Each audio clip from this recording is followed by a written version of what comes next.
If my science education doesn't escape me, I believe today is the longest day of the year. And tomorrow we get just a second more of daylight. I'm always so happy to get through this tiny change that brings us to longer days and sunnier days. The dark always is a challenge for me. It's interesting what comes up this time of year. You know, it's Christmas literally minutes away, and we're all figuring out this whole new nonsense and how we work it and what is right and what's the safe way, or what is the way that makes us feel the most secure, or what isn't. It's just there's so many conflicting vantage points and multi-tiered emotions that lead us to every decision we make that it is overwhelming. But the things that come up for me always this time of year is what it looked like for me early on when I left my small hometown and, I began to build a life for myself in the city in Philadelphia. And my experiences were certainly different from what my experiences were, living in a very rural, very, very small town.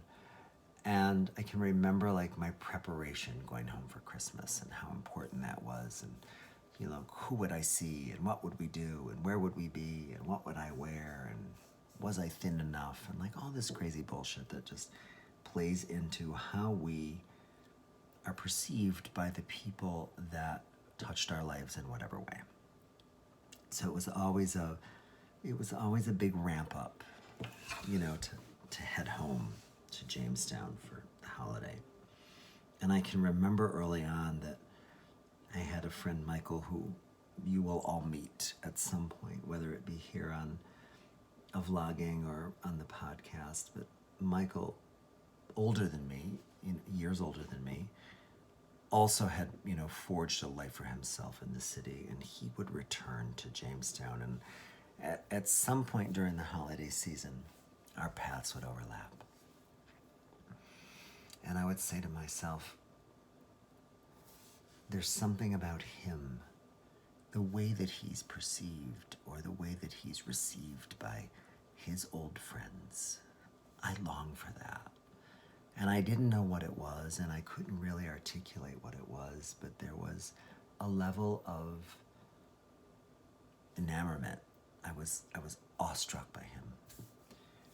And that was what I strived to achieve. And I think that as the years passed, I probably did in someone's eyes achieve it. I don't know that I even was focused on it by the time it probably happened to me, but nonetheless, it played into, my holiday. And, other highlights of me going home to Jamestown, my dear friend Kim, elementary school teacher, I spent many years in her classroom with her students making holiday ornaments. And that was like a highlight of my going home. Since my parents have lived in Philadelphia, which is nearing, I guess it'll be 6 years in June formally, that those moments in Jamestown and those Christmases that I traveled to are beautiful memories, but seem so, in so many ways, far, far away.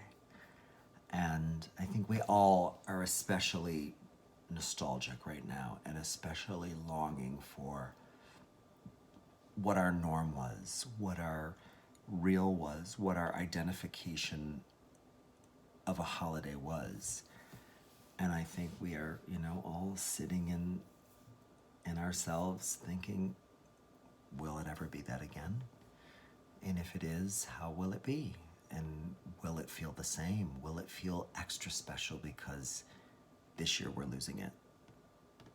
But in truth, are we losing it? This year, are we losing the joy of our holiday, or are we experiencing a different joy that we didn't think about before? Maybe that's our lesson. I don't know that I can really wrap my arms around it right now. I don't know that I have an answer, and I don't know that I need to have an answer. I guess what I need to know is that here we are again at the longest day of the year, and tomorrow we get a little more sunshine. And the day after that, a little more sunshine. And the day after that, a little more sunshine. And the day after that, it's Christmas Day. And here we will celebrate Christmas 2020 different than we ever had in our life. But does that make this Christmas better than, worse than? No. It just makes Christmas 2020 that. This is Christmas. And we will celebrate it the best we can with whatever tools we have in our toolbox. And know that next year we'll have another chance, God willing. And it could look like this. It could look completely different. It could be big and bold and a million people and extravagant. Or the lesson could have been, you know what? I didn't really mind that it was a handful of people. I think 2020 has brought us a clarity and vision that none of us were aware of. And I think it's pretty amazing. So I encourage everyone out there to just be okay. Be okay with whatever you're given today and whatever you're dealt. Because tomorrow, when we have a little bit more sunshine, you will be dealt something else. And who knows? It could be the something that changes every day after that. So, just a Christmas thought for the moment. Thank you all. Have a lovely night.